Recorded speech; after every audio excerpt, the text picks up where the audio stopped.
Ladies and gentlemen, we're here. I'm part of the Kliq, isn't everybody?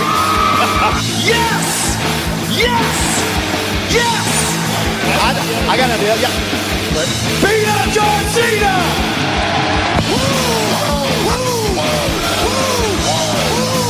Give me a hell yeah!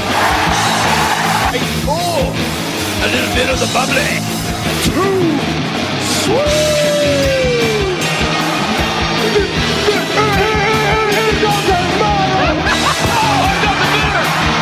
This is where the power lies! I am the man. If you can survive! It's showtime, folks! The following episode is scheduled for one fall, and it is for your listening pleasure. This is In The Kliq. What's up, everybody? Baby Huey here, and joining me once again is my good brother from within the ropes. It's Brian Tronic. How's it going, man? Everything is going great, Huey. How are you? I'm doing awesome. You know, here we are on a Sunday. We're actually recording right before Survivor Series. I think you and I are like the only two people who are like super excited for Survivor Series. Yeah. Is that safe to say? I think so. I mean, I saw your tweet earlier this morning. You said, I think I'm the only one excited for Survivor Series. I'm like, no, me too. I'm excited too. Yeah. I know this episode of In The Kliq is going to be dedicated to just talk all AEW from this past week and the fallout from Full Gear. But, you know, Survivor Series is this weekend. It's tonight. So we were recording before watching it. But I know I've been a little disappointed with the build to it. It's been a little underwhelming. But with that being said, and you and I were talking off the air, is usually when the build I feel is a little lackluster or underwhelming, and my expectations are lower, then I feel like that's when WWE usually over delivers and the show's a lot better than I expected. So fingers crossed that it's going to be a good show tonight. I don't know about you, your expectations going into this. Yeah, I mean, excuse me.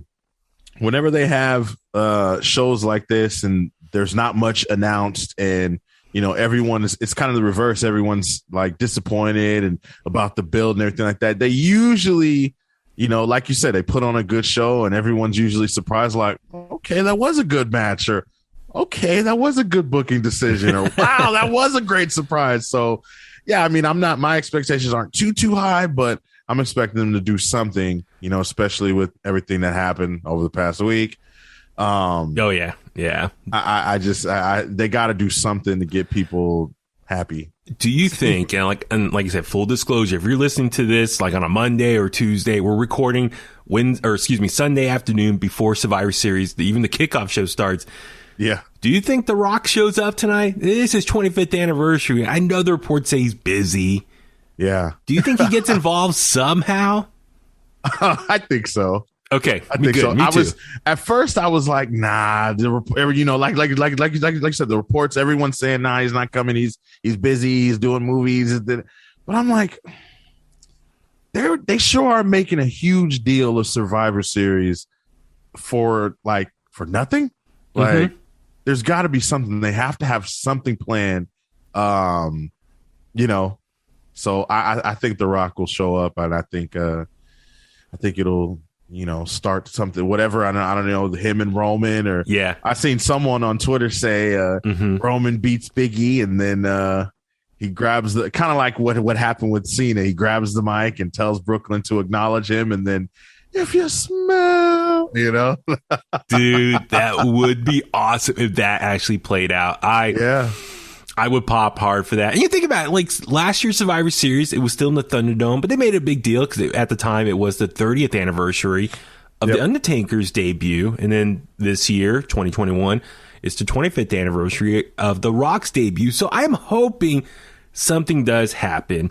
Even if you know, if it's just The Rock coming out there. And I mean, because the rumors were 2022 WrestleMania was going to be Rock versus Roman in some capacity. And I know pre-COVID, it was supposed to be in LA, and everyone's like, oh my God, that'd be perfect. Los Angeles, Hollywood. You got The Rock, who's like the top A-list star of Hollywood. Roman Reigns, who's like the top dog of WWE. And so it writes itself right there. They're both related, the tribal chief, the bloodline, all that stuff. And obviously all the WrestleMania plans got pushed back a year because of COVID. So next year now it's going to be in Dallas, Texas. And they've really been pumping that up now. Tickets went on sale last week, I believe, or this week, wherever it was. So I'm like, and it sounds like, oh, The Rock's super busy. He's not going to be at Survivor Series. And it looks like the WrestleMania plans are falling through. So maybe that get pushed back to LA in 2023. But I'm like, man, can they really stretch Roman to be Universal Champion for that long? Yeah. To Los Angeles? I mean, even if you just tease it, like I was just thinking in my head just now, like, man, like even like if Rock shows up, they could definitely use that. Like Rock doesn't have to show up anymore. You know, he could wait. He could very much so wait till, you know, Hollywood at WrestleMania and kind of just because now you have so many different potential. You still have Big E, which, you know, pending the outcome of their match, you never know if that's done or not.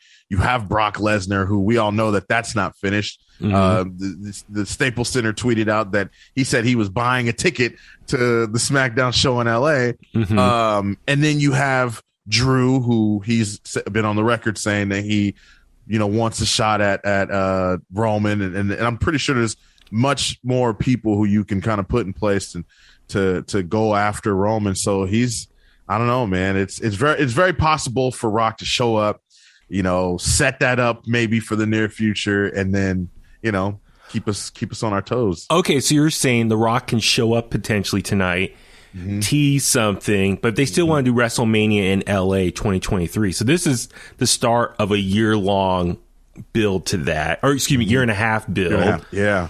And you're saying you got Big E, you got Drew McIntyre. I've said in the past you can use even Jeff Hardy. He's a former WWE champion. So there's plenty of competitors, and Brock, competitors that can keep him busy over the next year and a half. Until we get to that point. I'm all for it because remember when, you know, Rock and John Cena, that was like what, a year in the build up, right? Like originally, because The Rock was hosting that one WrestleMania. And then tease him and Cena, and it wasn't until the following year they had their match, and then they had the rematch the following year. So it was like over the span of 3 WrestleManias in 2 years. So The Rock has done like very long-term storytelling to, you know, to fill time within his busy schedule to make appearances in WWE to set up a future match. So I still think, maybe something could happen. You know, fingers crossed something does happen tonight. So we'll wait and see. You and I are going to be watching live. We will be doing our live tweeting, so please follow along. Are you going to be tweeting from Within the Ropes Twitter page? Okay. So at Within the Ropes, please follow there. I'm most likely do it on my personal one at Baby Huey 83, or I'll retweet some stuff over at In The Kliq. So please follow us along there. So, all right. So we'll watch Survivor Series and we'll do reviews afterwards and whatnot. With that being said, all right, let's talk about the big news this week, a little clickbait news. And unfortunately, here we are once again talking about WWE with more releases. And I don't know about you, man, and I've seen a lot of people make this same statement, just numb. I think numb is the best term. We're just numb to the point of like, here we go, more WWE releases. And it sucks. I feel so bad for the superstars who were released. So just report on it. So Sean Ross Sapp from Fightful, he posted that WWE has released John Morrison, Top Dollar, Ashanti Adonis, and Isaiah Swerve Scott. So those 3 guys are all part of Hit Row. Tegan Knox, Drake Maverick, Shane Thorne, and Jackson Riker. So 8 WWE superstars were released a few days ago. I don't know what to say at this point that hasn't been said before, because we just talked about this a couple weeks ago with all the WWE releases they had, and it's coming off the heels Ring of Honor pretty much releasing everyone, and just WWE. This is like their 4th big set of releases this year. We'll break it all down, but Brian, I'll start with you. Just initial thoughts from this go around of releases. Yeah, I was shocked, and I've been kind of taking a little break from social media. So like I was a little, like I wasn't that late, but I was a little late to it than I normally am. And so I was really shocked. Like it was random. I was like, what? And then I think Hit Row was really like I was surprised by it. I mean, some people say, oh, you should have known because of the B-Fab release. That's kind of, a lot of people thought that was kind of like, oh, well, there's the sign right there. They let her go. It's just a matter of time for the rest of them to get released. But I really thought that even without B-Fab, the one time that I had seen them on TV after her release, I was like, okay, they still look like a unit. This can still work. Maybe to them, maybe to the company, B-Fab just didn't fit with whatever creative plans they had for Hit Row going forward. So maybe, this is for the best, right? And so I was like, okay, cool. But then when they got released, I was like, whoa. And then I'm thinking about all the stuff that, Top Dollar, maybe he was talking too much on social media. I don't know. Yeah. But then you think Tegan Nox, and I think, she was gone for 10 months and, she had, she's injury. Some would say she's injury prone, right? Yeah. She was gone for 10 months, came back, and then, was put in the tag team, and her and Shotzi got the tag team opportunity after being drafted or, called up and then drafted. Changed her name from Tegan Nox to just Nox, right? Shotzi and Nox. Yeah. And then they were split. And then I don't think we'd seen her again since the split and the draft. So that was surprising. Drake Maverick, I think there's 2 times in 1 year for him. Mm-hmm. That was sad. And what was even sadder was when he got released, he released a whole video that it looked like he had filmed, like he almost knew it was coming. I haven't watched it yet, but I know John Cena retweeted it. So that was really cool. What was in the video? Can you sum it up? I have to watch it. Yeah. So the video started basically the exact same video from when he had released, when he first got released, where he's sitting in the chair with the WWE shirt on crying. And then all of a sudden it turns into this whole new video, and it's him walking up to himself. It's kind of like his self, like his, I don't know. It's kind of like a good versus evil. I would say, right. But he walked up to himself and he's like, what are you doing? He's like, come on, get on your feet. Basically, he said, our dreams was never to become a WWE superstar. It was to be a professional wrestler. He was like, we got more things to do. We have more things to accomplish. Okay. Get up, pick your head up. Right. So it was like him talking to himself, and it was filmed very well too, because he was still sitting in the chair from that last video, and then his new self was standing in front of him talking to himself. So it was really cool. But it's just sad when you think wow, he really had that ready. It's almost like he knew, all right, I know this day is coming sooner or later. Yeah, like I said, I'm trying to sum it up. So, I mean, for me, John Laurinaitis, another email, said it was due to the budget cuts. That's their go-to excuse now, which a lot of people just kind of roll their eyes now at that point. Mm-hmm. Okay, so with Hit Row, I was bummed for B-Fab getting released, because even if she wasn't the best wrestler, she still was very valuable to the team. Yeah. She could have been more of the manager / role. I was talking to John LaRocca about this, and shout out to him. He, on his latest Take It Home podcast, you can listen, and he really gives his thoughts about the releases again. And he told me to listen. I haven't had a chance to listen to it, but I will. But B-Fab, and she just got released 2 weeks ago. So this is back-to-back releases in a couple weeks.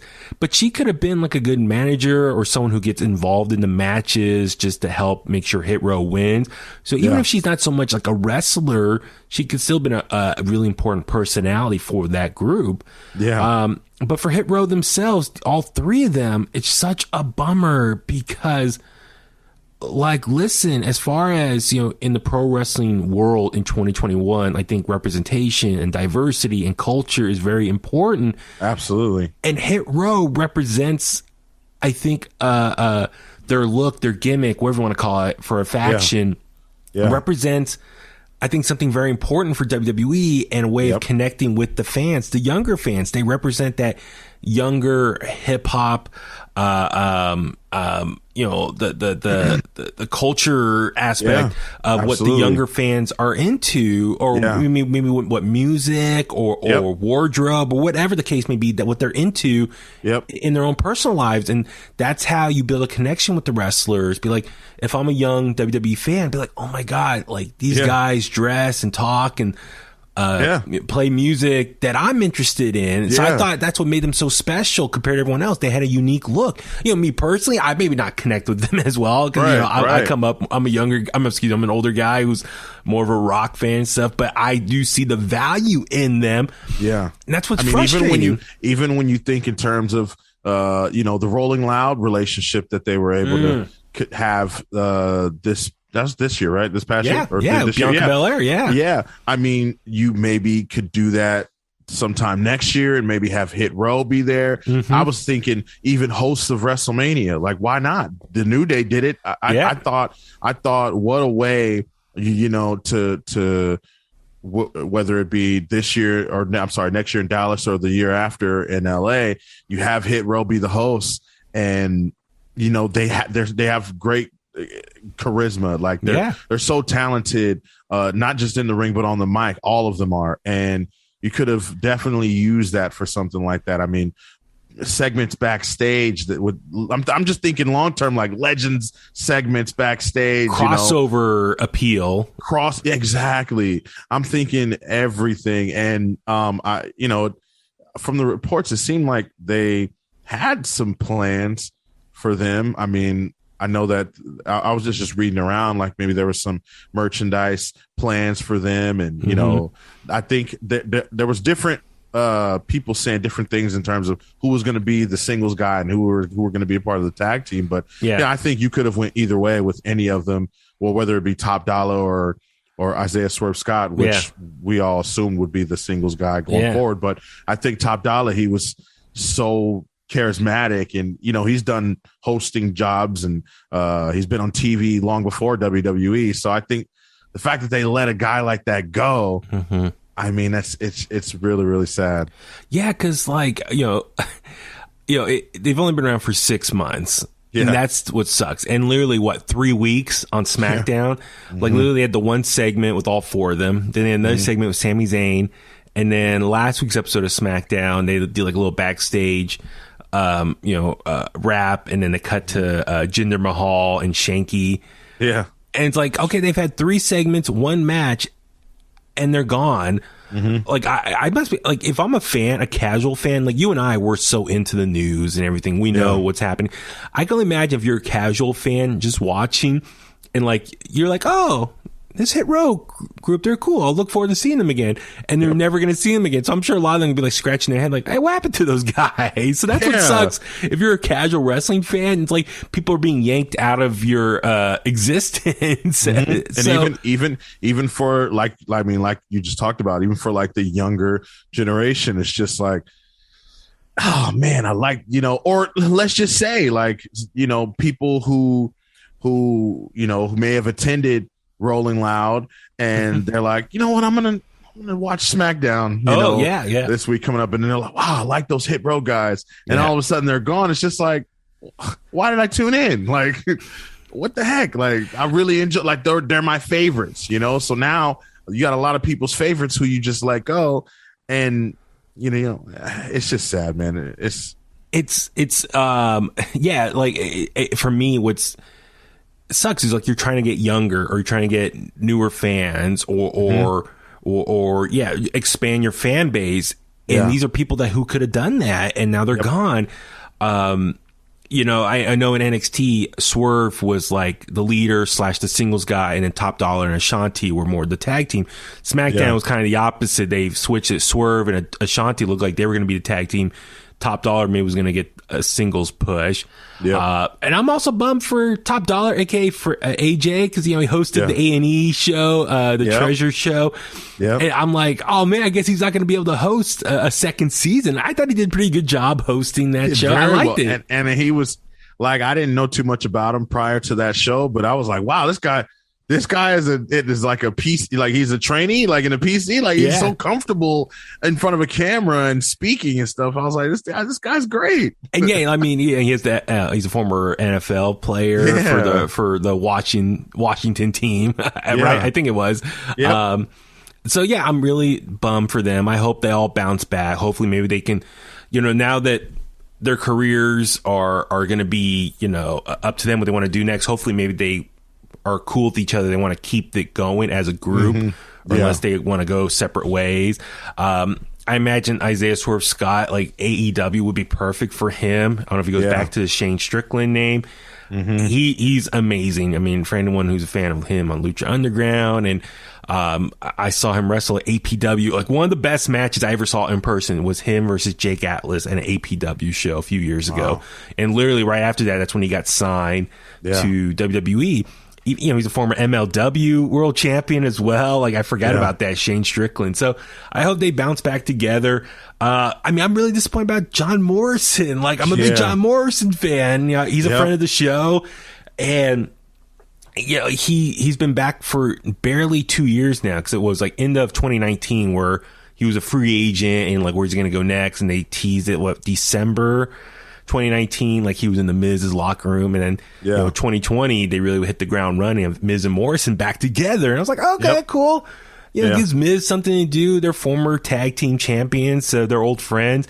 But I was hoping John Morrison would get like a big singles run. I think he's gotten so much better in his time away from WWE. You know what I mean? As far as in Lucha Underground, Impact, and all the other promotions he worked with, indies and stuff.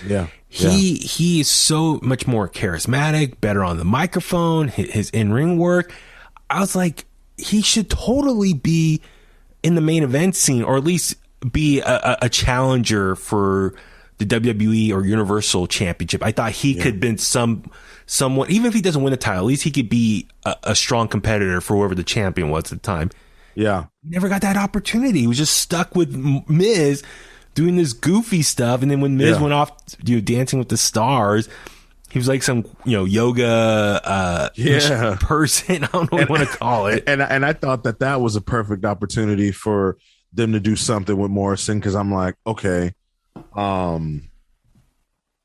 again, he's shown that he can adapt no matter where he's at, no matter what situation he's in. So we all know that, it's some people, like, if you stick them in, like if you put them in the main event, there's some people who the fans will probably be like, what the heck? Like, why would you do that? But no one would do that with a guy like Morrison, because we all know what he's capable of, and we all know what he's accomplished, even, outside of WWE. So I think they definitely could have used him for, Universal title picture, WWE title picture, or at least, U.S. and Intercontinental, at least, I mean, Nakamura, he's an Intercontinental champion. I think he's only defended it once since he's had it. So, I mean, you got a challenger right there.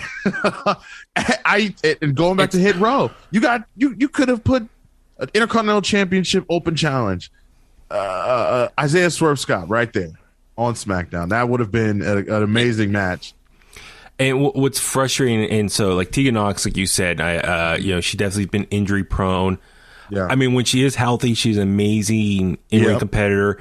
Just for that women's division, because that women's division is shrinking, and so even if she's not in the title scene yet, I think they do need strong competitors. She could have fit that role just fine. Drake Maverick, unfortunately, NXT had a pretty good run with. Oh my God, I'm blanking on the name. His tag team partner. It's oh my God, why am I blanking on his name? He was, former member of with. Oh my God, it was with Sanity. Sanity, give me one. Guy. Yeah, no, it's his. It's the husband of. Oh my God, here, I'm sure people are listening right now and just yelling at their phone or wherever they're listening to. Killian Dane, that's right. Killian Dane, Nikki Cross's husband. That's right. Sorry, people. I don't want people yelling at them like it's Killian Dane. But yeah, So Killian Dane, Called him the Belfast dude. yeah, I was gonna say he's a big hairy dude. Yeah, but yeah, he had a good run with him, and then he kind of moved over back to Raw as like the 24/7 scene. He was more like an expert helping other guys trying to get the title. It was kind of weird what his role was in that whole division. He just kind of stuck there. So I don't know if he was going to be a manager again at some point. But I thought he was going to be a manager again. I mean, unfortunately, and there's nothing against him, but we hear the reports of WWE. They want to go younger. They want to go bigger guys. Yeah. Unfortunately, those are two things that Drake Maverick doesn't have right now. I mean, he's not a big guy, and he's a little bit older now. He's been wrestling for a while now. So I just think it's unfortunate for him. And then Shane Thorne, he had a pretty good run in NXT as part of the Mighty, wrestling there, tag team. Did the stuff with Retribution. That obviously has Slapjack. That was just goofy. We all know about that. They re-debuted him as like this Australian, Crocodile Dundee type character. But it was just more dark matches. They never made it to TV. Yeah. And so it's just unfortunate he wasn't going anywhere. And then Jackson Riker, which I think a lot of people... Like, listen,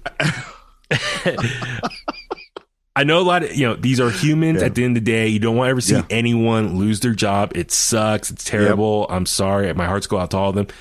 Jackson Riker is the one person, I think a lot of people were like wondering when he's going to get released. It's after all the, things he said, politically, a lot of people not agree with. So I think, while the other releases, people are like, why hasn't been released yet? Yeah. He's finally been released, so I'm sure there's a lot of people who are like, okay, finally. and you want to know what's crazy? He got released, and I think he was the least one that was talked about. Oh, exactly. Oh, yeah, totally. Yeah, no one even cared because everyone was so like caught up on the Hit Row, and so like no one like in terms of like I guess you could say like celebration or whatever. Like no one celebrated the fact that Jackson Riker was released because they were so devastated by the Hit Row news. So. Yeah. So, I mean, as far as the big picture goes, what, Brian, we talked about this before with other releases.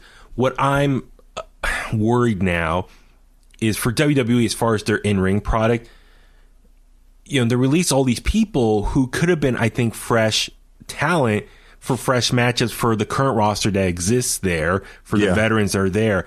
As you just mentioned, Shinsuke Nakamura. How awesome would it be to have a program with Isaiah Swerve Scott for the Intercontinental title? Or Tegan Nox, she could have been a challenger maybe one day to Charlotte or Becky or something. Liv Morgan's finally getting her shot over on Raw with Becky. That's great. A fresh new matchup, someone to elevate. But still, like a lot of these people could have been John Morrison for, the mid-card titles or the main event scene. These people just could have been fresh matchups. Other than the same, here we see Kevin Owens and Seth Rollins going back and forth the last couple weeks. Like we saw that last year before WrestleMania. Yeah. So I get frustrated because I'm like, I want to see fresh matchups between all these people. You know what I think? I'm thinking, and I'm just thinking positive looking forward, right? I'm thinking, okay, we've heard, they want to go younger, they want to go bigger. But I think one of the most important things for them right now might be younger. And here's why. Like in terms of, I know that there's a lot of controversy. I won't speak too much on it about like the WWE saying that they don't want to hire any women over the age of 30. Well, I don't know. Again, I don't know if there's any truth to that. I just see people talking in reports. But I think like in terms of that, you got to think, okay, well, maybe they just want maybe women that they can hire that are younger, that are just starting out, or not necessarily starting out, but some who they know that can go for 10 or 15 years, maybe don't have to take any time off. You got to think, Charlotte. I mean, we've seen it with Becky. She just, became a new mom. Gotcha. Charlotte, I'm sure she's going to want to take some time off later on soon, and then you got Bayley, and then you got Banks, and the four horsewomen on top of all the other you women that come after them. You're going to lose. Natty's not going to go another 10, 15 years, I'm sure. And so is not what's her name? Natty's partner, Tamina.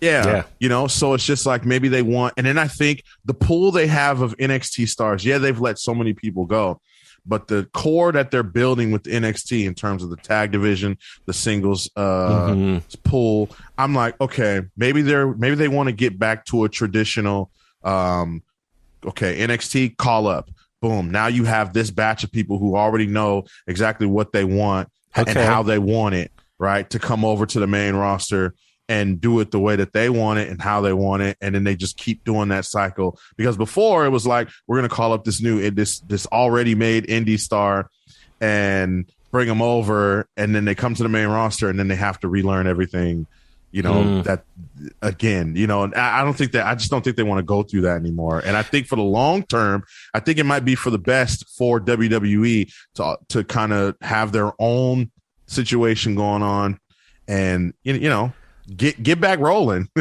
Well, you brought up a very good point as far as better communication or better transition, a connection between NXT and Raw and SmackDown. Yeah. As far as the people in NXT that they're building up, it'll be easier transition to Raw or SmackDown. Yeah. I'm glad you brought that up because a lot of people were noticing a lot of these releases. These all seem to be Triple H guys or gals. Yeah. So it makes you wonder, okay, a lot of the releases of people who were in NXT, these are all people Triple H projects that he signed over the last couple of years. A lot of the indie darlings or people he's invested a lot of time in. Yep. And now that they're gone, it makes you wonder, they're really ripping away the old NXT era, the old people Triple H really loved and believed in. He loved Tegan Knox. Obviously, she got a big push when she was healthy. He loved Swerve Scott. Obviously, he got the North American title. Loved Ember Moon. Yeah, so it makes you wonder, like, no one has commented on this, but remember Vince made an appearance at the PC a few months ago. Maybe I'm just there's no reports or anything. I just wonder, he saw what was going on. He's like, who are all these people that were signed? These all Triple H people. These don't fit my vision of what I want to see to Raw or SmackDown. Yep. Maybe I'm just speculating. This is me just looking I see the reports and trying to guess what's going on. We're not behind the closed doors. We don't know the process of the decision making of who they let go. Right. But maybe they're like, okay, these are all people Triple H signed, but they don't fit our vision of what we want to see as a WWE superstar. So let them try to get over. If they're not getting over, then we're going to release them. So maybe that's part of the process. But it just sucks because these are all people Triple H brought in and built up and we got attached to.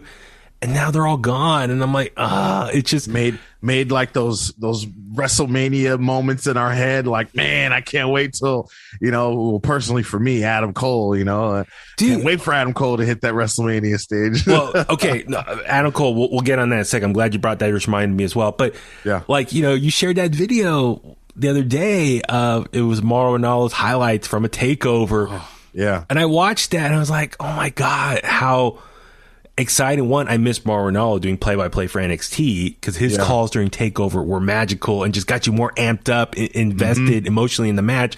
But how many times he kept saying, Gargano, Ricochet, Andrade, like just saying all those names, like, oh God. Yeah. And it got me thinking because like this is Survivor Series weekend and I went to Survivor Series a couple years ago down in Los Angeles, but that was a fun weekend because TakeOver the day before the War Games and how awesome that was and how awesome of a weekend with the Big Four pay-per-views where they'll have a TakeOver and the Big Four pay-per-view that one weekend. It made for just a powerful, fun a weekend. We're not getting takeovers right now as of this moment, wherever the plans are. So I just, it's sad, like NXT, that era is really gone now. And like, I'm like, it's so frustrating. So, like I said, I got a little emotional, not emotional, but like, just bittersweet watching that video of Mauro. I'm like, we're not getting that ever again as of right now. And so I miss that era. And, these people all being released, it's like these were all part of those special takeovers. So it makes you wonder, though, like other people who contracts are coming up. You brought up Adam Cole. Now, Adam Cole made the right decision. right? I mean, like, you look at these other guys who are probably similar size to him or in-ring quality. Yep. You know, Adam Cole, and now the reports, you know, the idea was he was going to be like Keith Lee's manager, cut his hair. It's like you strip away everything that made Adam Cole special. They probably would have took his last name away. He'd have been Adam. Just Adam. You can't be Cole. You're no relation to Michael Cole. We can't confuse the people. Yes. But it's like, okay, you see Adam Cole, like, I think he made the right call. Or who knows? Imagine if he did stay and go to Raw or SmackDown. He probably would have been one of these releases. And now it makes you wonder, though. Kyle O'Reilly's contract's coming up. Johnny Gargano's contract. Kevin Owens on the main roster. Yeah. Like, I would not be surprised if all these guys leave because they're like, we see what happened to our coworkers who were called up from NXT. I don't know if I want to go through that. I'll just walk away and not resign.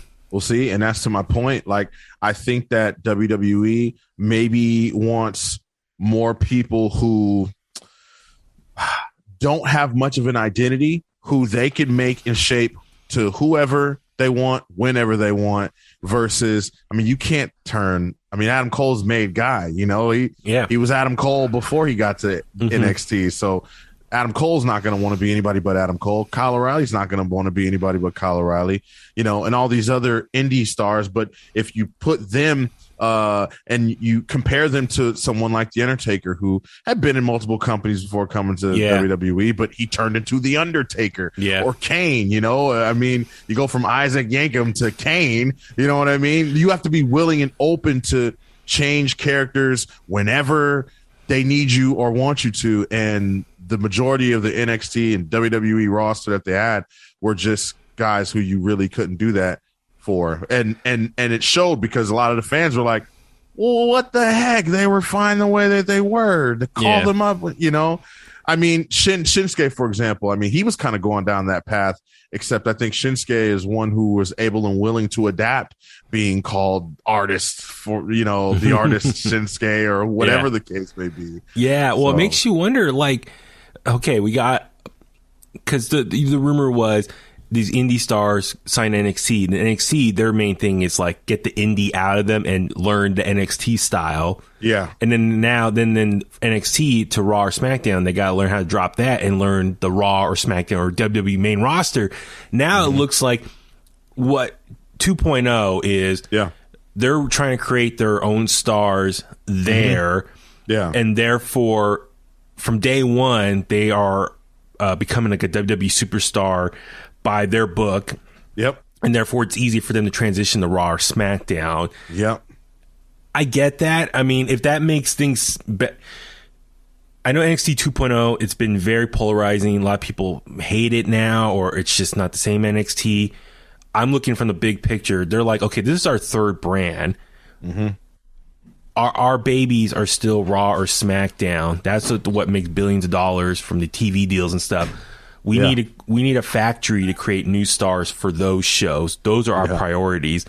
NXT 2.0, it's going to exist, and just we're going to create new stars there, the younger stars, and they're going to learn how to be WWE superstar there. Therefore, the transition to Raw or SmackDown, where that's what's more important, is easier to accomplish, if that makes sense. So yeah, definitely. I think for them, they probably saw NXT like, whoa, this thing's getting way too big. It doesn't fit our vision, our game plan, our structure of what it is to be WWE superstar. It's like it was like its own territory. Exactly. It's like, whoa. You and you know, when Vince or whoever needs fresh new talent to fill the roster or call-ups, he's probably bringing people over from NXT. He's like, wait, who are these people that are getting supposedly big in NXT? I can't do nothing with them in WWE. So there is like a discourse in communication, or he sees a guy or a girl and he's like, wow, like I could really turn this person into, you know, Kane 2 or whatever. Yeah. And then they just go, well, no, I don't want to be that. Yeah. You know what I mean? Like, no, I've been successful for 10 plus years in the indie scene getting over. Why do I want to change it? I'm not going to follow these people probably have strong enough confidence in themselves. Like, I'm not going to drop that. I know that sucks. So, but therefore the younger people, it's probably a little bit easier to convince them. Okay. Like, you know, you look at Von Wagner, like you look at him, he's like, Yes. I mean, he's already showing up on SmackDown now. Is what Adam Pearce is like bodyguard. I can almost guarantee Von Wagner will have a completely new name once he is like main roster bound. Like when that's his final place, he'll probably have a whole new name and a whole new look. I mean, literally 2.0 is really like it's back to basics. It's developmental. Yep. These are people who are learning the WWE system. So it's easier to transition to Raw or SmackDown. And that's all it is. It's not going to be a third brand that's going to compete with other companies or compete with themselves. And maybe that's the thing. They're like, whoa, this NXT brand is getting way too popular. It's I don't know. Like you said, I'm just speculating what they probably discussed behind closed doors. But I mean, when people used to talk about NXT, they would say, do you watch WWE? No, I like NXT. And it's just like, oh. And I used to that used to be the thing. Like I used to tell people, you guys know that NXT is within WWE. Yeah. Like when people used to say NXT is amazing, WWE is in the mud, they're going in the ground. And I'm like, you guys are talking like NXT is not like that's not the WWE product, you know? Like, but they did. Triple H found a way to really separate NXT from whatever was happening on Raw and SmackDown, which is why, I mean, today's Survivor Series, while we talk about that, I mean, which is why the 2019 Survivor Series was so important and fun, because, you know, it was like a whole new company coming in to invade Raw and SmackDown. It was like the fun brand is beating crossing over. Yeah. Well, it made me wonder, like, you know, NXT won that year as far as the number of matches, win versus loss total. And it made me think, like, oh my God, Vince must love it, because you know, you think Vince is ultimate the booker, the final decision. So when NXT did so well, I was like, okay, maybe this is a turning point. Vince loves this version of NXT and he's going to go all in. Now 2 years later, nope, not the case. That's what's frustrating. I think losing to AEW in the ratings was definitely where he looked at it and was like, all right, these guys aren't as over as I thought. And pull the plug. Maybe it was an "I told you so" moment between him and Triple H personally. Maybe, I don't know. And he, like you said, he pulled the plug and was like. So, okay, let me ask you this, and this is something I saw some people talk online. You probably know what I'm getting at. Is, what are the chances of Triple H leaving and just starting his own promotion? Oh man, I don't know. I don't think it's gonna happen. No, I doubt he's as upset as many people are making it seem. Okay. Or I don't think he's feeling the same disappointment or being upset about it like everybody else may want him to be, because I think he understands it. Like, he knows that that's just the business. He knows who Vince McMahon is, his father-in-law, for Christ's sakes, you know? Like, he knows who he is. He knows what he's about. He used to tell people who left NXT, once you're gone, you're out of, I can't, I have no say so, you know? So he knows, and he's seen time and time again, like, you know, the Enzo and Cass of the world, the Kevin Owens, you know what I mean? The Finn Balor's, like, all these things and acts that may have not worked out like they did in NXT, you know, Triple H, I'm sure, just doing his job. And hey, you know, whatever happened, I don't think he's getting as angry as what people think. I think so as well. Triple H, like, I know he just kind of came back to work this week, right? He got a tour of the new buildings WWE headquarters we're going to be at. So it's like, okay, he's starting to come back now. Yeah. I will say this, like, I think with Triple H, like, look, he's married to Stephanie McMahon. He knows where his bread is buttered. Like, you know, I'm sure for him, he's probably still holding out hope if he just, you know, plays his cards right, keeps his head down. Maybe him and Stephanie will eventually take over WWE. I know a lot of people are still assuming WWE is up for sale with all the budget cuts. I believe it when I see it, if WWE ever does sell off. But hypothetically, you know, if it stays within the McMahon family, Triple H probably still sees the light at the end of the tunnel. The prize is like, I could still potentially run WWE eventually. Yeah. So this is a little bump in the road, but just be patient. Yeah, and then maybe down the road, maybe be able to get some of these guys and girls that left to come back. Yeah, exactly. Yeah. So I know a lot of people are like, oh, it'd be cool if he leaves and maybe gets like a bunch of investors. He probably knows people and maybe starts his own promotion, a new NXT.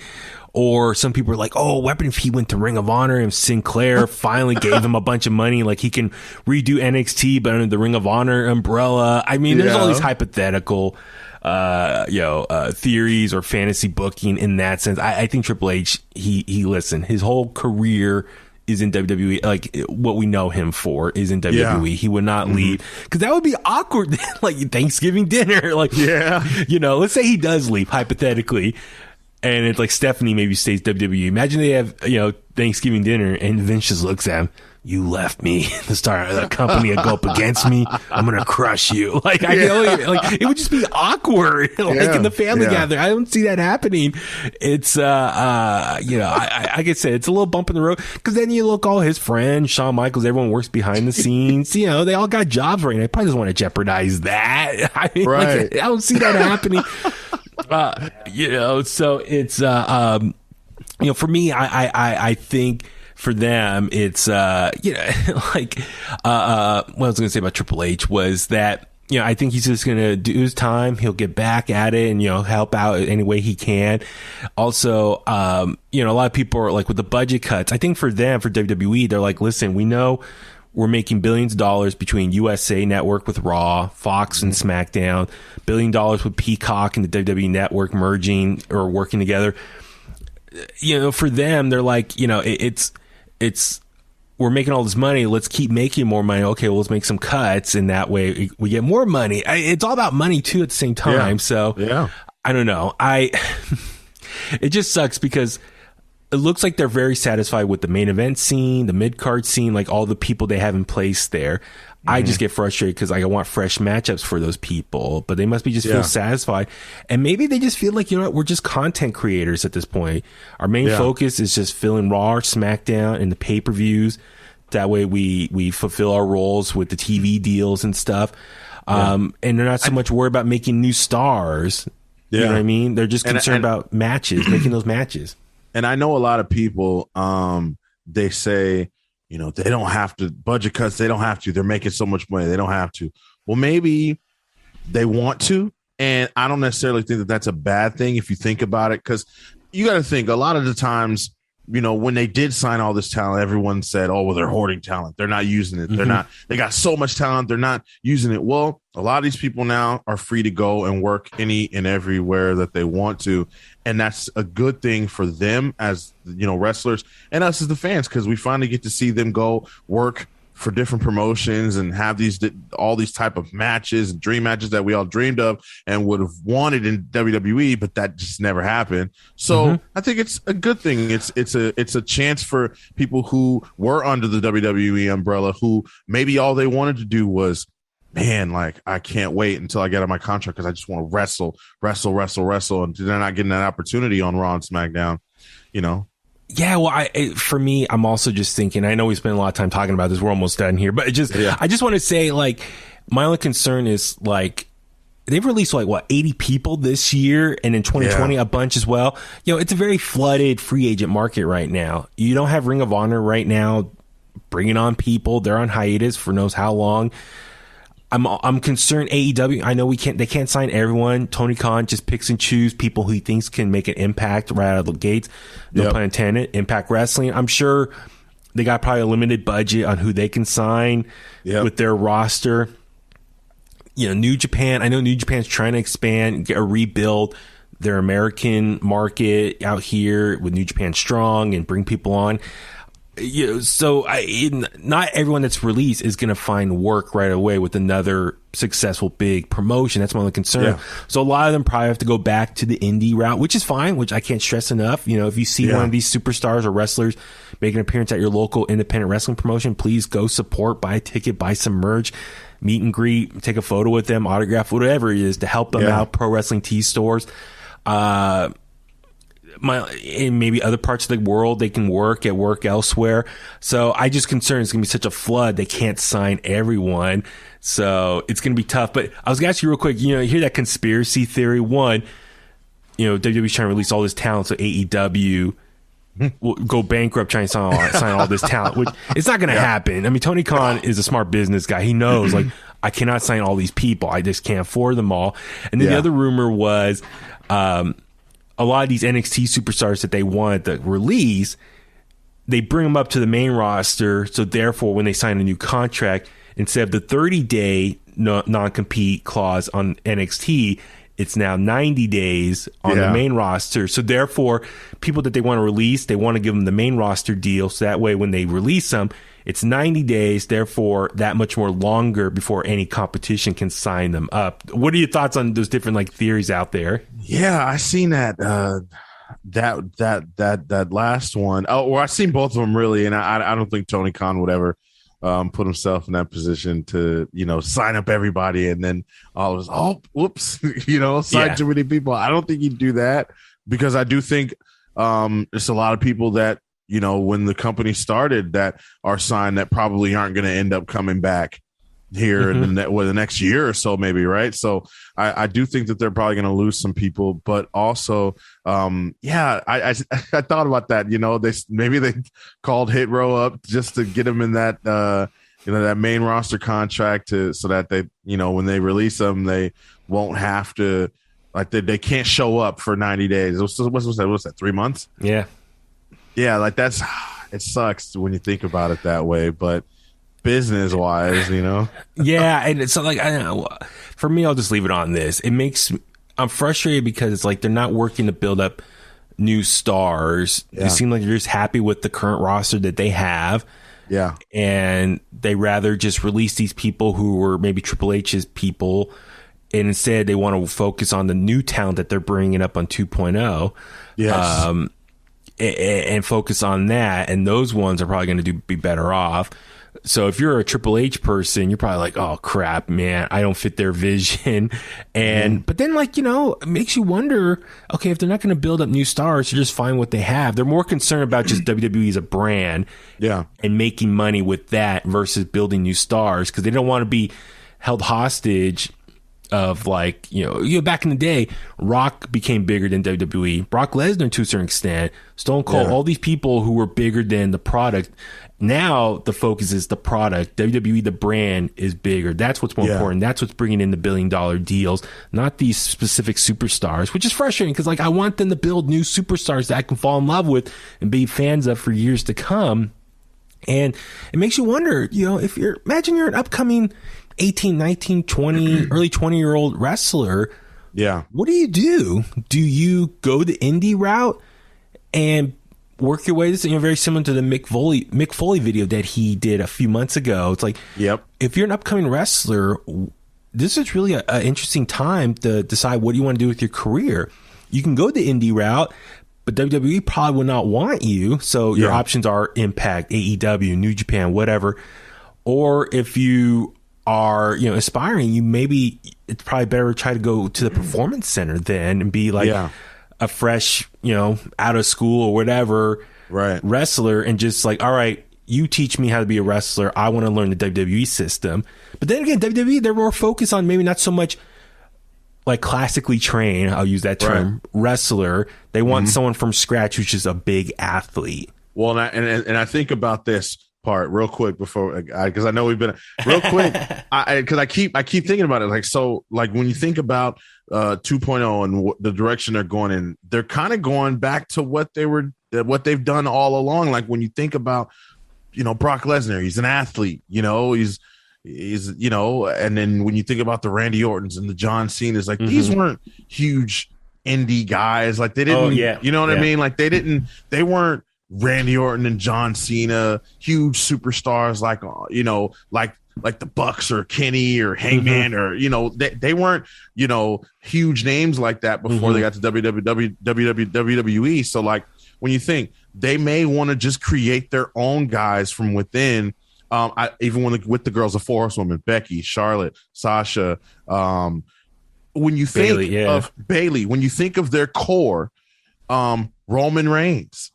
You know what I'm saying? Guys like that. He was a former football player, who are successful at the at the highest. Big E, he's the current WWE champion. You know what I mean? So it's like maybe they want to get back to that, because the most successful guys and girls in WWE. And then you look back in the day, like I was watching Triple H and Rock from SummerSlam when they had that ladder match. Like these were two guys in their late 20s who, you know, Jim Ross was saying the whole time, you know, these young up and comers. And I'm like, these guys, you know, they were big. Yeah. They were already elite in terms of promo and, you know, how a lot, and you just don't get that nowadays. Right. And I think a lot of people, they want the guys and girls to let them say what they want and how they want it. But can you deliver an elite promo like The Rock, like Triple H, like, you know, like the guys and girls were able to do back in the day? Because, you know, a lot of the young wrestling fans, they talk about the Attitude Era and, let's talk about bring it back in the days. You know, it's just like, but obviously wrestling has evolved since then, right? But I just think, I think WWE, for their best interest, maybe they just want, and I think so too. I'm all for it if they want to go back to creating from within and, you know, building their own, you know. I mean, and obviously they had some stars from WCW. I don't want to not point that out because I don't want to get called out. But yes, they did have lots of people from WCW come over, you know, WWE. But then I think that's another point. Look out. Because there is AEW, there is going to be some people that aren't going to want to be there anymore, that aren't going to be able to get paid as much as they want to get paid. And so where do you think they're going to go? I imagine Vince wants Wardlow so bad. Oh, yeah. Right? Dude, he probably sees him like, oh, my God, where's this guy been? Like, how did you guys passed up this person, did not scout him?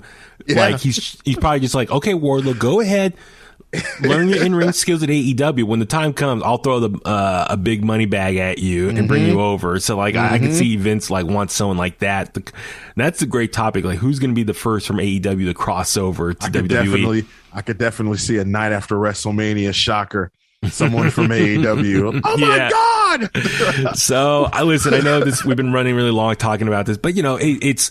These releases really just bring up a lot of bigger picture items about WWE and what they're doing with their business and what their vision is for the roster moving forward. Oh, I forgot my main point. I teased this off the air with you. I wonder if they're trying to shrink down the roster to a certain point that maybe they can end the brand split and just have one big roster for Raw and SmackDown again. I just wonder. I've no one else has said this as far as like the other podcasts and YouTubers I watch. No one has brought this up. I just wonder, hypothetically speaking, if they're releasing all these people and just cutting down the roster to get it small enough to a point that it's small enough but yet big enough that it can just be on Raw and SmackDown together at the same time. It's not so big that they need a brand split anymore. They're like, you know what? Our roster is small enough now. These people can appear both on Raw and SmackDown again. That's my guess. So that way you please the TV executives at Fox and USA Network, because you're like, you can have Charlotte on both shows again. You can have Becky on both shows again. Roman again on both shows. That's just my guess. That like I said, that's just one idea. I heard no one else talk about it. And then even creatively, right, for TV, it'd be less of a strain to try and figure out how, you know, okay, we got this group on SmackDown, this group on Raw. You know, you're going to get the same guys and girls each week, so you can just be creative and write those stories and put everything. That would be great, man. That's actually a really good point. I'm just throwing it out there. I wonder if that's part of their philosophy. Is like, let's get the roster small enough so that eventually we could just have this roster small enough it could appear on both shows again and plenty of people to match up then. I don't know. I was saying it out there. The only downside, man, is they'll have to end the brand versus brand Survivor Series concept.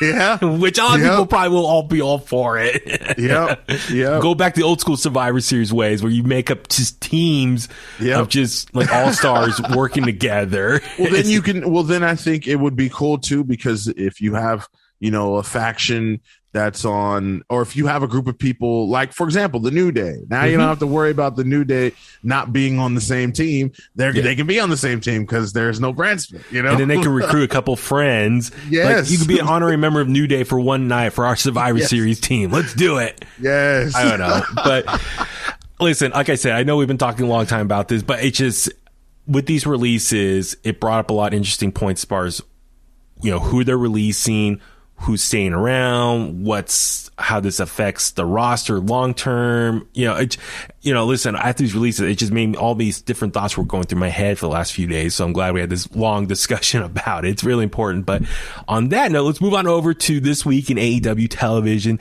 Dynamite this week. It was the fallout from Full Gear. Yep. I mean, I thought Full Gear was a great show, from the in-ring product, what we saw, the matches there, and just the storylines coming out from that. Brian, the main thing I took away was the Elite. What's next for the Elite? We saw the promo early in the show. Kenny Omega, Adam Cole, and the Young Bucks. Kenny Omega pretty much just cut a promo saying, listen, I lost. Hangman was a better man that night. I need time away to kind of regroup. And he told the rest of them, can you guys hold down the fort while I'm gone? Adam Cole quickly responded, sure thing, we got you. And he said, no, I was speaking to the Young Bucks there. So little Easter egg. Okay, is that going to be a little tension starting between Kenny Omega and Adam Cole? So keep your eye on that. Yeah. But yeah, what are your thoughts on this promo and Kenny Omega going away for some time now? Yeah. After hearing a lot of the things that he was wrestling through, like in terms of the vertigo and the shoulder issues and whatnot. I don't know what else they had. Ab injury, right? Like abdominal issue as well. And then, he had his whole body was just broken down. Yeah. So it's like, I like it because now it gives, not just Hangman, but others opportunity to say, okay, the guy who, you got him out, you've got Moxley out at the moment. So Jericho's not in the main event picture right now. So you kind of have room for more people to, have an opportunity and show what they can do. So that's amazing. I hope Kenny gets well soon, and don't rush back. Get 100%. 110% if you can. No, I'm with you, because the reports, or Meltzer reported that like he has a bunch of injuries. He's trying to get surgery on all that stuff and try to rehab and get it all taken care of at the same time. So yeah, he's gonna be take a few months off. I think like Meltzer said, like he heard maybe February he'll come back. I'm like, dude, take like as much time needed. Rest up. Like, as you say, we want you at 100%. I don't want you to come back too soon, maybe re-aggravate one of those injuries or aggravate something else. Take as much time as you need. I want him to be 100%. Like, if he's gone like 6 months, he'd come back around Double or Nothing. That'd be a great surprise there. I'm all for that. Take as much time as you need. And then even still, like, give people time to miss you as well. Yeah. That's my thing. He dominated that main event scene for such a long time, obviously as champion for almost a year. He was part of the main storyline. Like I said, let people miss you. And as you said, there are plenty of people on that roster now that gives them an opportunity to elevate and fill that hole. And I'm all for that. Like, that's great. I'm excited. So now, Adam Cole, Kenny Omega, like, okay, they didn't really talk about it too much, but I want, your thoughts on, we touched on it a little bit with the review with Phil, but, so Full Gear, the ending, we saw the Young Bucks come out, and they ultimately were in Hangman's corner. Like, Nick Jackson looked at Hangman, and he jumped in, did the one, buckshot and lariat, and then Matt walked to the other side and gave the nod to Hangman, and he jumped in and did another buckshot lariat. So 2 buckshots on Kenny Omega, and he pinned him for the victory. So it was kind of full circle as far as this story for Hangman. Like, in 2 years in the making, he was in the very first title match against Chris Jericho. He lost. The Young Bucks were not in his corner. He eventually had the falling out with the Elite, was on his own, depressed, drinking, found new friends in the Dark Order, all that stuff. Jump ahead now 2 years later, the Young Bucks ultimately did come and were in his corner, or at least gave the seal of approval, like, go ahead, do your thing. Yeah. So what do you think potentially could happen here? Like, I know this is very early, but I really feel like, some people say this is the beginning end of Hangman's story here. I think this is like more like the halfway point. Yeah. Because what's next for Kenny and the Elite? Like, Kenny didn't really address the fact that the Young Bucks came out and did not help him retain the title. Yeah. What do you think could happen here? Do you think this is going to lead to Adam Cole versus Kenny Omega? Kenny Omega leaves the Elite and goes babyface again. Yeah. We touched on earlier, Kyle O'Reilly. He's probably not going to re-sign with WWE if we had to guess. Yeah. Could the Undisputed Era come back versus the Elite? I mean, I don't know. What are you kind of thinking might be the best fun scenario for us fans to watch? Yeah, I think you can really go either way. I think maybe after the interaction that Kenny had with Adam, maybe I would see Adam trying to force his way into that number one spot. Okay. Taking control momentarily while Kenny is out. Mm-hmm. And then when Kenny comes back, he kind of pushes back like, hey, what are you doing? Like, this is my spot. Mm-hmm. And then you have, the Bucks turn, the Bucks and Kenny turn on Adam. And then that's when you kind of bring Kyle and Bobby in. And then, cool. and then obviously you have that matchup. But you can go the reverse too. You can have Kenny go his separate ways on his own, and then eventually later on be met back up with the Young Bucks, and they'll be the babyface group, and then you have the Undisputed Era, whatever they'll be called by then. They'll be the heel faction. So. Yeah, I like that scenario very much. I think that might be the most fun way. So we saw, also they cut another promo teasing for Rampage is going to be Adam Cole and Bobby Fish versus Jurassic Express, Jungle Boy and Luchasaurus. But it was cool. They said, get well, Kenny. We'll hold down the fort. And then, Adam said, I'm bringing one of my best friends for this match, Bobby Fish. And then, they got the promo and Bobby Fish said he was going to end on, and that's And the Young Bucks stopped and said, no, you can't say that around here. And he also stopped midway during the Undisputed Era hand gesture. Yeah. I love that. It was it's a total wink nod to us fans. We know their history. At least AEW, I give them credit. They acknowledge people's past and other promotions. Yes. Yeah, it's a no-brainer. I was just getting ready to say, it's why not? This is what you were doing. This is what you were part of. We're not going to try to rewrite and, I guess, as people would say, insult the fans' intelligence and make it seem like you weren't a part of the Undisputed Era for the last, 4 years. Yeah, that's the thing. It's that was such a major storyline and arguably top faction in the last 4 years. Yep. Yeah, I'm glad they acknowledged it. And, I'm at the point now with AEW, what I'm falling in love with them again is, one, having fans back in attendance. I think their shows have been much better. The storylines have been much better. They're kicking things off. Probably things that they've been holding back on. Now they're actually executing them. Yeah. As far as with Undisputed Era, what I like about AEW in the roster right now is they're at a point now they've signed enough great free agent talent. So now they have great wrestling stars, big name stars all across that roster on that show every week, Dynamite and Rampage. But also, okay, if WWE is forcing out all of Triple H's projects from the last couple years from NXT, you're now getting the best of both worlds in AEW now. You're getting the AEW homegrown talent, and you're getting some of the big name stars from NXT who were once the rivals on the Wednesday Night Wars. But now you're getting the best of it all on that roster. So that's why I'm kind of tuning in. I'm more excited to watch Dynamite again because I'm going to see some of my favorite stars from NXT over there. So Yep. I'm excited for that. So yeah, we'll see how this plays out here. So then, Hangman Adam Page he called it, National Cowboy Shit Day celebration. Yeah. It was in his home state of Virginia. So the crowd was hot for him. Fun promo with the Dark Order. But the big takeaway was it was interrupted by Bryan Danielson. He comes out to the ring and pretty much just calls out Hangman. It's hey, listen, congrats on winning. I'm a little bummed. I thought it was going to be Kenny Omega. I wanted him to win because I wanted a rematch.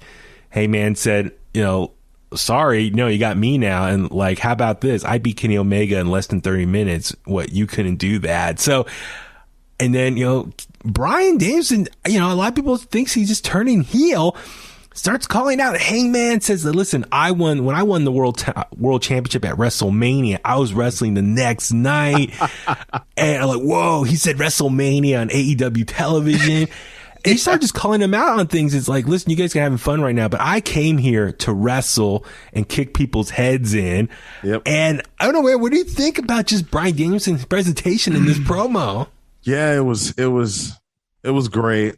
I can tell Brian's definitely trying to tap into another. He's using some of what he normally does, what he's done in the past, but it feels like he's just trying to tap in to like a new space. He looks in the way, like the way that I feel off of listening to that, and even just seeing him wrestle over the last month or so. He just feels refreshed, feels different. I love that he mentioned WrestleMania. It's all facts. He did indeed, wrestle the very next night after winning the title. It got heat from the crowd. I thought that was great. Definitely got the conversation going, like, yo, is Brian going to be a heel? Is he going to be this? Is he going to be that? It was fantastic. Listen, and I know a lot of people say, oh, he's turning heel, which makes it easier for the dynamic between Hangman and Bryan Danielson, babyface versus heel. It makes it, it makes it more traditional, and you could pick a side and all that stuff. Yeah. For Hangman, I'm happy, a babyface champion again. We haven't had that in a long time. So, and he's a true pure babyface. So I'm excited for what they can do with that. But with Bryan Danielson, I think he's just amplifying his mission statement of why he came to AEW. I want to wrestle the best wrestlers. I want to be a pro wrestler. I'm wrestling here. And I want to kick people's heads in. And so he's just directing his attention to Hangman now, and he's amplifying that mindset. He is very much coming off like a dick and sound a little more mean. So a lot of people are interpreting that as a heel turn. I just think he's just like, listen, I want to win that championship. I'm going to kick your head in. And then even said, I'm going to, so he had a match with Evil Uno. Evil Uno, give him credit, held his own a little bit with the mat technique and stuff, the mat wrestling. But, Bryan Danielson wins pretty easily. But afterwards, he cuts another promo with Tony Schiavone, and Bryan Danielson says, if I need to, I will kick the head in of every single member of the Dark Order to get to you, Hangman. So I love... Bryan Danielson, or Daniel Bryan in WWE, he was more like the babyface, undersized guy taking on the big challengers, overcoming the odds. Here, it's the opposite. Size doesn't matter. He's just a ferocious monster in the ring, and he'll take out anyone thrown his way. So I love this presentation here. It's like, I want that title. I'll kick one of your buddies down to get to you. So, dude, it's awesome. I'm so excited for this. Yeah, they didn't say when the matchup is, but your thoughts on just Bryan Danielson's his focus now on taking out the Dark Order. Yeah, it's great to see he's keeping that same energy that he had the very first night he came to AEW. And again, I think that, that doesn't necessarily make him a heel. I mean, he's just staying true to what he said he was there to do. Yeah. So it's great. It's a more amped up. He's in a position now where he can go out there, and he's wrestling every week. He's on Dynamite. He's on Rampage. He's on Dark. He's everywhere. You know what I mean? And he's wrestling, and he says he wants to wrestle the best. And it'll be interesting to see, what, how, when and where, and how they book this championship match that he's going to get with Hangman. Yeah, and so I'm looking forward to this. It's going to be awesome. And then even during the match, he said, I'm going to kick his effing head in. So if you listen to my interview with Bryan Danielson, I asked him about that, and he was so happy the crowd picked up on his old Ring of Honor chant. So listen to my interview with Bryan Danielson. We talk about that, and I'm glad he's still using it, saying it to this day. So it's very cool. Let's see here. I know a lot happened. This was a very busy episode of AEW Dynamite, which is kind of exciting because it's the fallout from Full Gear. And I love these episodes of Dynamite after their pay-per-views, because they only have, they're keeping it to 4 big pay-per-views a year. Yeah. And it always feels like, I've heard some people say a night after WrestleMania feeling.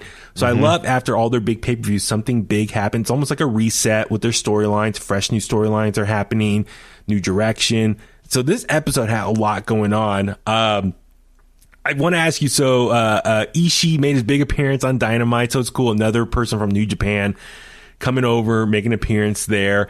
Teamed up with Orange Cassidy. Rocky Romero's in their corner, and the Best Friends. So it was announced the Best Friends are Okada gave the approval. They're part of Chaos faction. But took on the Butcher and the Blade. It was a fun match. Ishii, I want to say went through the motions, but he did his what he's known for in a matchup, you know, taking a beating, but then laying it out as well. I don't know, anything else from this match stood out for you? Not necessarily. It was a fun match. I think one person who, you know, people don't really talk about very much anymore other than, you know, the gimmick is Orange Cassidy. He's racking up these matches, man. He seems like he's, whether it's a tag team match, a battle royal, or a singles match, he's doing it all, and he's like their workhorse for AEW. But yeah, no, this match, I said to myself, like, this feels like you're like, it was like the other. I didn't really. The Bryan and Evil Uno match kind of felt like an impromptu almost, just the way that they set it up. Okay. But the Butcher and Blade and Orange Cassidy and Ishii, it felt like the opening contest of like a Monday Nitro or something. It was very Monday. It had a Monday Nitro-esque feel, and I've been saying it over and over that AEW, they do stuff that, a lot of good stuff that remind me of that time. But yeah, a time period you and I watched live and in person. Yes, I will say that. Absolutely. I mean, poor Philip, you know, he was just a baby. He didn't remember much. You know, he was too young. Sorry, Philip, you're just too young, man. You lived through the best time in pro wrestling ever. I still want to do that. I mean to talk, like, I really want to do. I want to get on Twitch, and you know, you, me, and get Philip on, and we watch old episodes of Monday Nitro. Yes. And we just, you know, on Twitch, we watch, and people can watch along with us. And I just want to relive watching that era again, because, you know, I was in middle school and high school, and that was going on. So I would love to do that. Maybe like it's a Twitch thing. Maybe, like, I don't know, we can plan it or something. Maybe, you know, for 2022, maybe that's something we can work on, a new project. Oh yeah. But it's like a lesson for Philip, like, yes, like explain, because, you know, like, Philip, you know, he grew up in the ruthless aggression era, which they have like the new part 2 on the network now, or on Peacock. I gotta watch, but I want to relive like the Nitro years again, and show Philip what was so special about it and what was not so good about that period. Yeah. Like, so anyway, we can go into that more another time. But no, I'm with you. Like, Dynamite now, with back in the audience, there's a lot of elements that, like, man, it just reminded me of like Nitro. Maybe because it's different presentation. It's non-WWE, so that's where my mind goes as well. But like, oh my god, this is not, you know, this feels like Nitro again in some ways, which is great. I love it. Definitely. So yeah, no, Ishii looked great. I mean, the Butcher, he took a break apparently, or he's on tour right now with Every Time I Die, his band. I didn't know that he was in a band until oh yeah, I didn't know that. I've interviewed the singer of that band at Warped Tour a few years ago. I mean, I had no idea that the guitarist was a wrestler, and, you know, I should have asked, like, hey man, you have a member in your band who's a wrestler? I had no idea. Like, this was like 5 years ago, whenever this interview was. But but yeah, no, but it looked like they were having fun being in the ring with Ishii. Ishii did his thing, like you said, just the lariats and the brain buster for the finish. So no, it was great. So it was cool. Let's see, I want to get your thoughts on the TBS women's title tournament up to this point. It seems like it's really been adding, from my perspective, a new, fresh energy injection for the women's division. Is that safe to say? Yeah, definitely. I feel like it's giving the shine and the energy that I feel like their women's division has been needing, you know, ever since the beginning of AEW. And I think that, you know, everyone is, they have their favorites, right? There's so many women in this tournament that people want to see succeed. They're bringing meaning. Like, you know, when you see one person lose, it's just like, you know what I mean? Like, oh man, I really wanted them to win, or I really wanted to see them advance. So yeah, I think they're doing great with the TBS Women's Championship tournament. I'm kind of like, I don't know how another championship's going to work. You know, will it just be championship women's matches? And I don't know. We'll have to see. Yeah, no, and you brought up a good point, because I do think while this tournament is great right now because it's spotlighting like the best of the best, and it does show how deep the women's roster has grown, that they have a pretty deep roster now of very talented competitors, which I'm very happy for. But at the same time, I want AEW to work on giving strong storylines for the women's division that doesn't need to be surrounded by or involving a title. Yep. Just have two women like just hate each other for whatever reason, and they just go out there and put on great matches. And I guess we're getting a little bit of that. So on Dynamite, it was Shida versus Nyla Rose. Serena Deeb interfered at the end, cost Shida the match. So if that can like go off into a fun program between Shida and Serena Deeb, non-title, just two women who hate each other, fine. But work on adding to that story. So that's what I'm hoping for. Like, I like they're taking their time with this tournament as well. It's like one title or one match, Dynamite, Rampage, and like they probably won't crown a winner until what? Like they could probably go through December with this. Yeah, I'm guessing they'll probably crown the winner when they make the transition to TBS in January. That's my guess, right? Maybe. Yeah, I think that'll be it. Yeah. Maybe is with the Battle of the Belts, because Tony Khan confirmed that the Battle of the Belts is coming. I don't know if that's going to be on TBS in January, but it's coming. So that's like a good crowning moment there. The other thing we saw, I want to get your thoughts on. So MJF comes out to the ring with Wardlow and Shawn Spears, and he's just going off saying he's the best overall wrestler in the world as far as great on the mic. His charisma, his gimmick, his in-ring skills, really selling the fact that I'm a great wrestler after being Darby Allin at full gear. And he even, did you hear? He said, I'm going to create a great bidding war in 2024. So is he acknowledging his contract is going to be up in 2024 and he could potentially go to WWE? Yep. And then so CM Punk comes out, comes in the ring, doesn't say anything, just stares at him. MJF extends his hand, wants a handshake, says his name. CM Punk rejected him and walked out of the ring. Didn't say a word. So everyone's happy. It looks like CM Punk versus MJF is going to happen now. Yep. What'd you think of that whole exchange right there? I thought it was great. I thought it was kind of weird too, considering like where Punk left off with Eddie Kingston and the speculation of CM Punk possibly turning heel.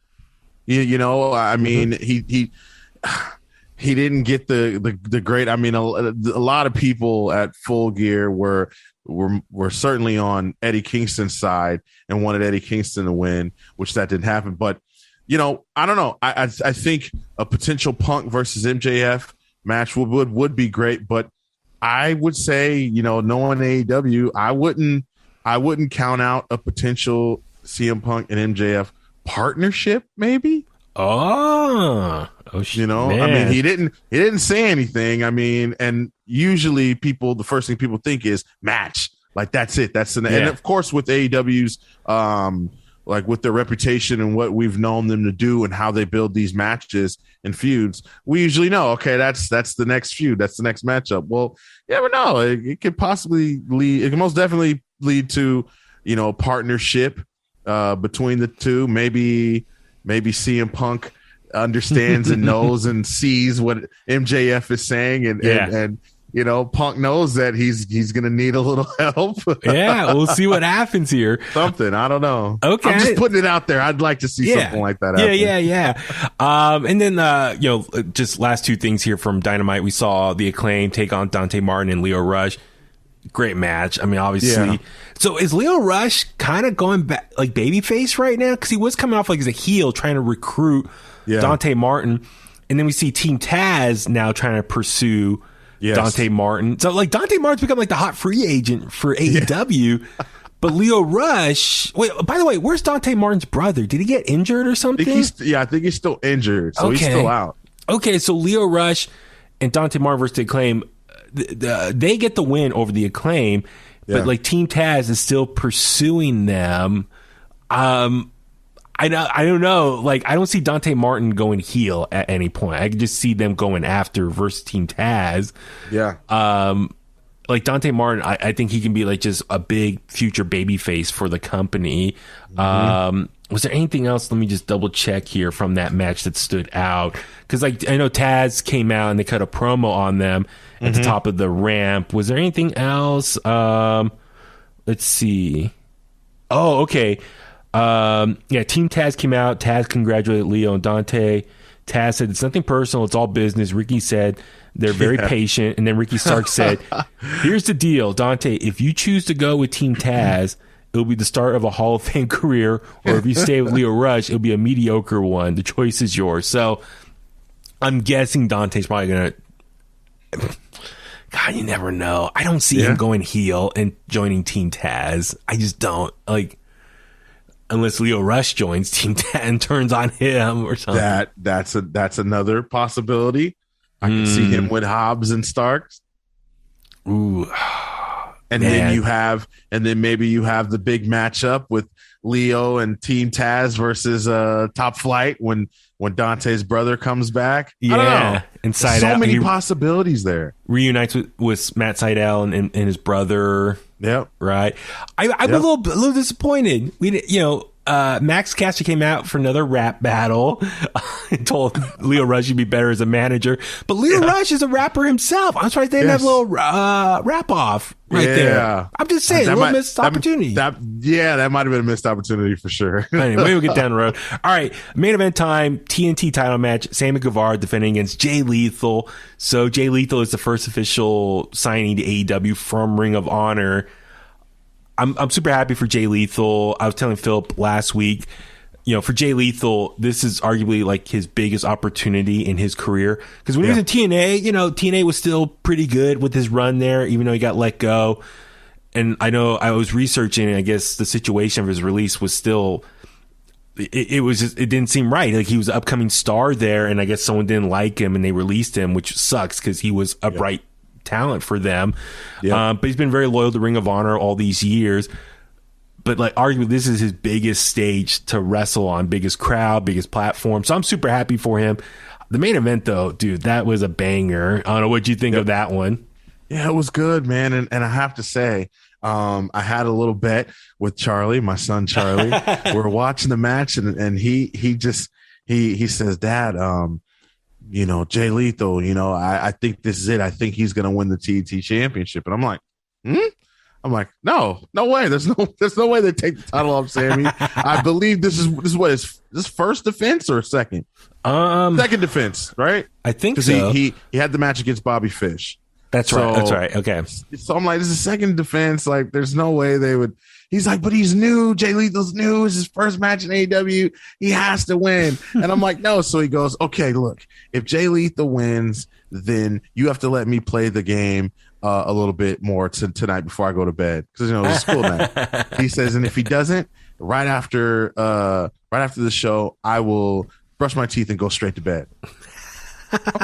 I'm like, all right, hey, okay.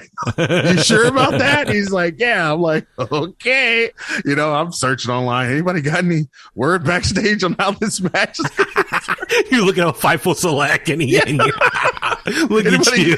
Where's the scoops? But yeah, I mean, the match was really, really well. Hey, I was right. I'm the one who won the bet. It's okay.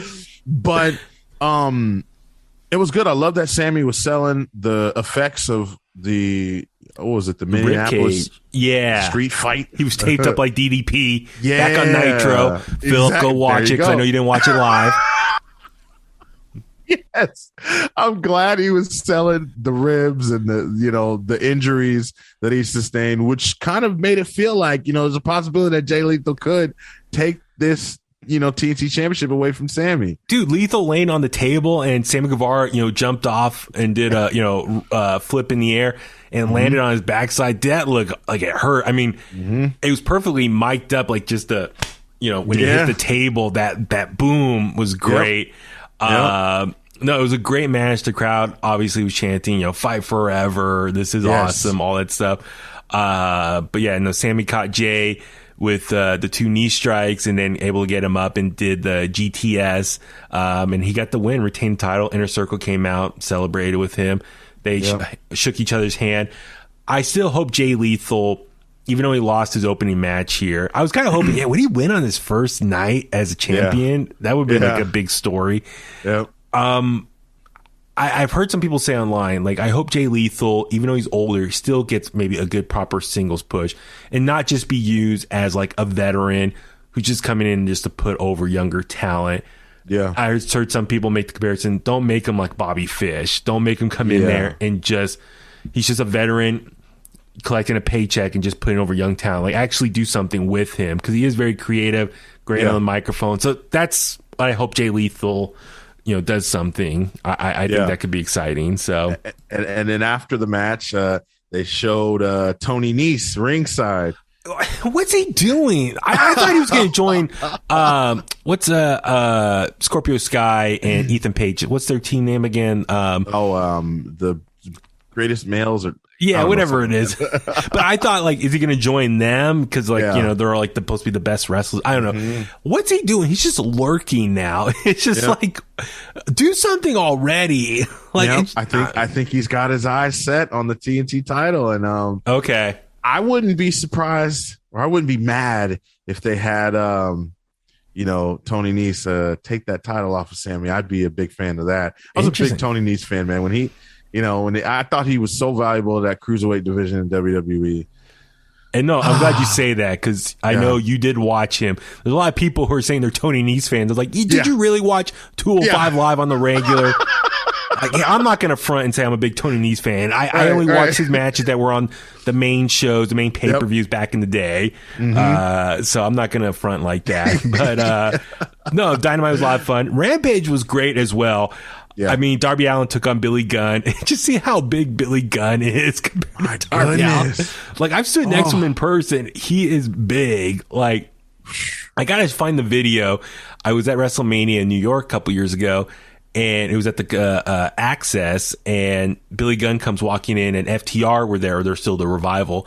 But seeing how big Billy Gunn is compared to FTR, it was amazing. I filmed it. I was like shocked how big he was.